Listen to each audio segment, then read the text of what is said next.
Cidade das Sombras possui referências visuais e narrativas que remetem a um filme noir, com direito à clássica premissa onde o protagonista masculino, moralmente ambíguo, busca desvendar o culpado por trás do assassinato inicial, a presença de arquétipos como a femme fatale, corruptos, ambiente urbano, cenários noturnos, uso de narração e dramas permeados por niilismo, desconfiança e paranoia. Além disso, é constante o uso de ângulos de câmera não convencionais e a grande presença do escuro, penumbra e fumaça. Em uma cidade onde sempre é noite, John Murdock desperta subitamente na banheira de um quarto de hotel, sofrendo de amnésia.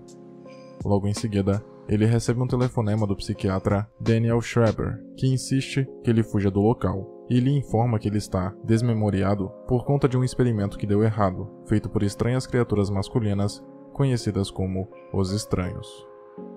Durante a conversa, John descobre o cadáver de uma mulher brutalmente assassinada juntamente com uma faca ensanguentada. Além disso, o personagem está sendo procurado pelo inspetor de polícia Frank Bumstead por ser o principal suspeito de uma série de bizarros assassinatos envolvendo mulheres que vem acontecendo. Entretanto, John não consegue se lembrar de ter matado alguém. Enquanto é perseguido implacavelmente pelo inspetor, Murdock busca compreender o que está acontecendo e qual é a sua verdadeira identidade com a ajuda da única pessoa que parece confiável, o Dr. Schreiber.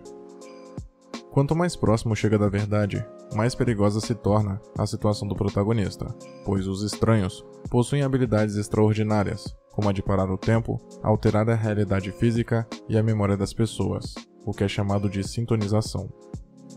Durante um confronto com um desses seres, John descobre que também tinha essa particularidade e a usa para escapar.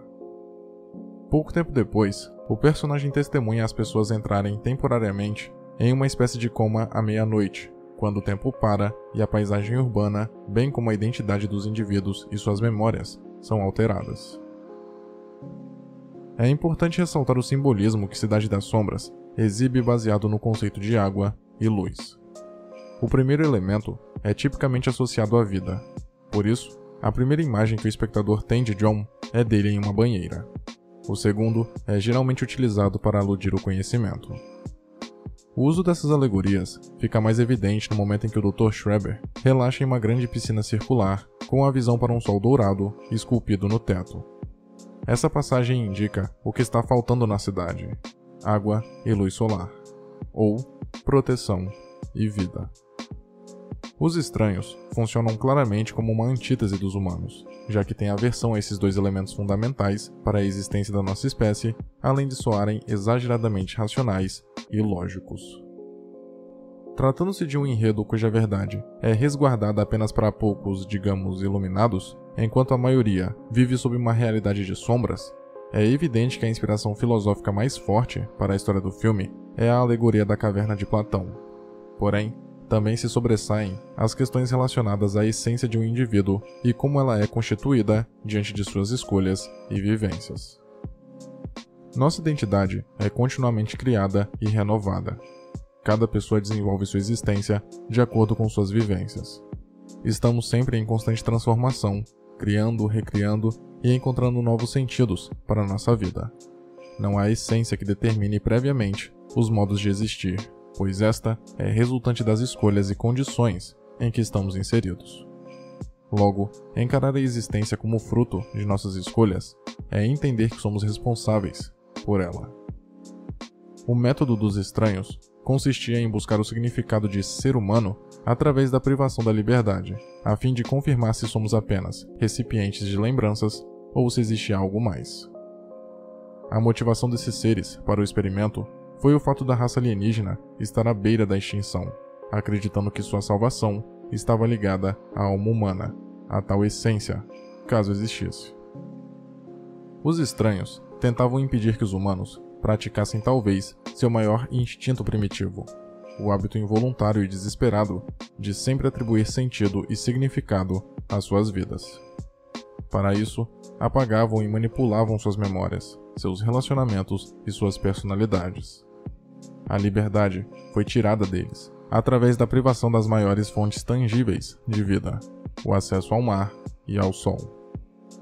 Por mais que habitassem um mundo físico, as pessoas não eram reais, já que aquilo que os cercavam, e sem que percebessem definia seus passos, os impediam de tomar decisões, construir uma identidade evolutiva e metamorfósica e fazer escolhas genuínas e principalmente espontâneas.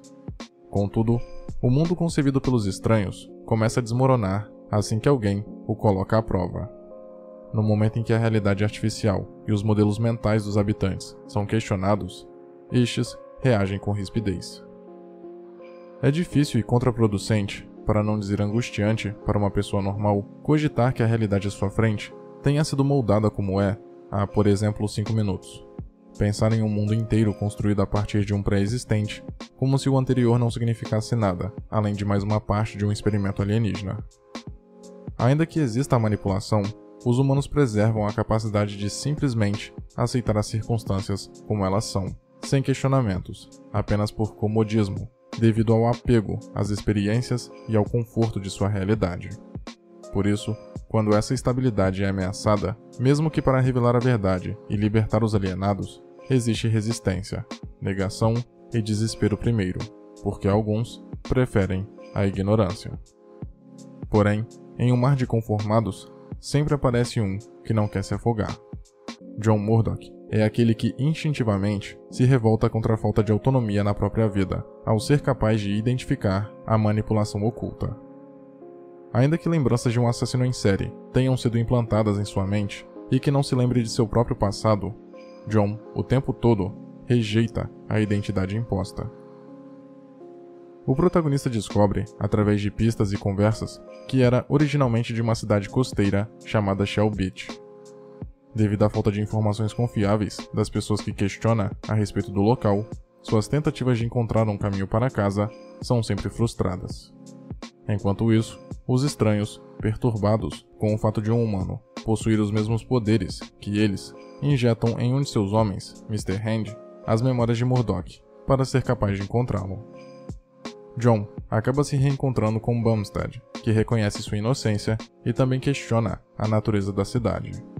Em seguida, eles confrontam o Dr. Schreber, que diz que Murdoch adquiriu seus poderes devido a um erro. Ele acordou durante um dos processos da meia-noite, enquanto sua identidade como assassino ainda estava sendo formada. John, Bumstead e Schreber, eventualmente, descobrem que Shell Beach nada mais é do que um outdoor no limite da cidade. Aliás, cidade não, nave. Posteriormente, ocorre um confronto entre o desperto protagonista contra aqueles que regiam essa realidade.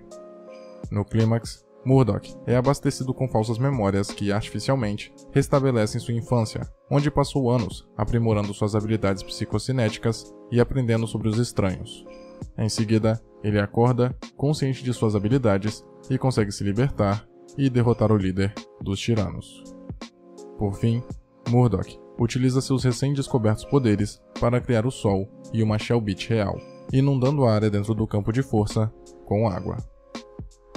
Trazendo de volta esses elementos vitais para todo ser humano, ao criar um oceano e deixar o sol brilhar sobre o lugar, John proporciona aos seus semelhantes a oportunidade de finalmente se enxergarem sem as sombras escuras que limitavam suas visões. Em seu caminho para a praia, Murdoch encontra o Mr. Hand e lhe informa que os estranhos estavam procurando entender a humanidade pelo lugar errado.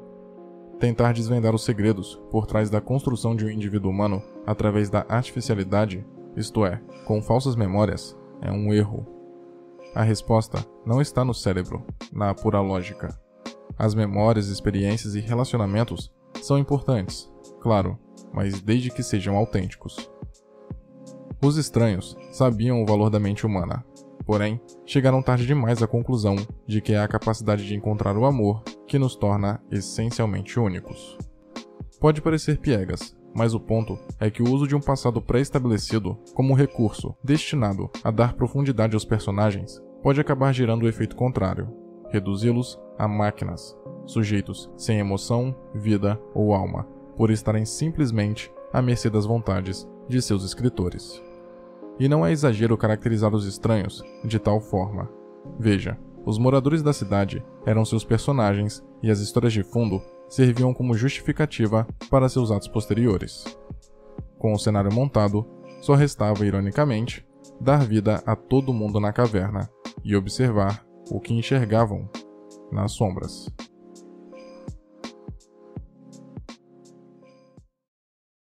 Senhoras e senhores, confiram a campanha de financiamento coletivo do canal e considerem contribuir para mantê-lo vivo, caso possam e queiram, é claro.